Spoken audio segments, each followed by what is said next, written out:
Our video begins in London inside a government vehicle, moving through the city as if nothing about this journey could possibly go wrong.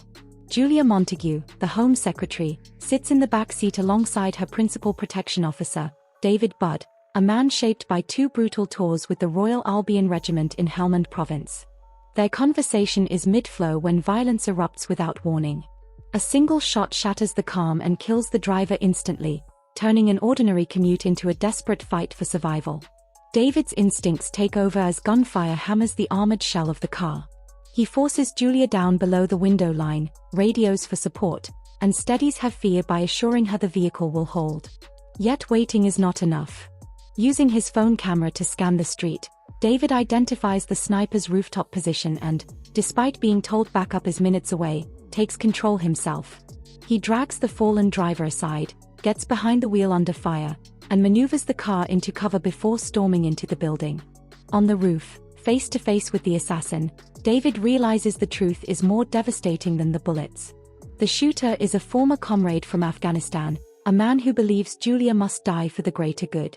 Moments later, the assassin ends his own life, leaving David staring down at Julia being rushed to safety, and the haunting question of how everything led to this moment. 2 weeks earlier, David's life had followed a very different rhythm. On a train with his children, Charlie and Ella, his vigilance is triggered by a man acting strangely, discarding his phone.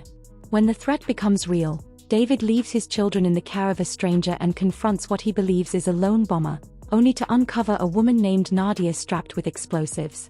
What follows is not force, but patience. David talks to her, shares his own scars from war, and buys time while police hold back.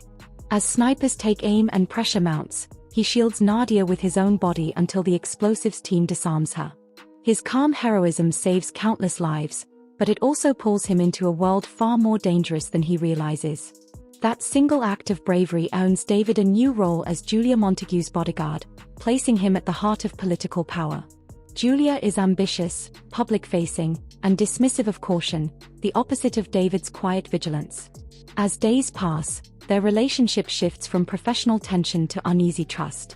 David watches her defend controversial surveillance policies, studies her weaknesses, and begins to sense the shadows surrounding her office. Fired aides, luxury cars, secret meetings, and whispered accusations all point to something rotten beneath the surface. When a public speech erupts into a deadly bombing, injuring David and killing Julia, suspicion immediately turns toward the man who was always closest to her. From there, David's world collapses. Interrogated, hunted, and framed, he uncovers a conspiracy linking organized crime, corrupt officials, and the very security services meant to protect the state.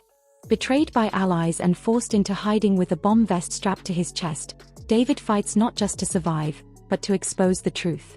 With the help of his wife Vicky and the last fragments of trust left in the system, he leads authorities to the evidence buried beneath layers of lies. Even then, the final revelation cuts deepest. Nadia was never a victim at all, but a calculated operative who manipulated everyone from the very beginning, proving that in this war, empathy itself was a weapon. If you've made it this far, ask yourself who you really trust in this story, and whether justice ever truly wins when power is involved. Let us know your thoughts in the comments, share which moment shocked you the most, and if you enjoy deep, story-driven breakdowns like this, make sure to like the video, subscribe to the channel, and turn on notifications so you never miss the next unraveling drama.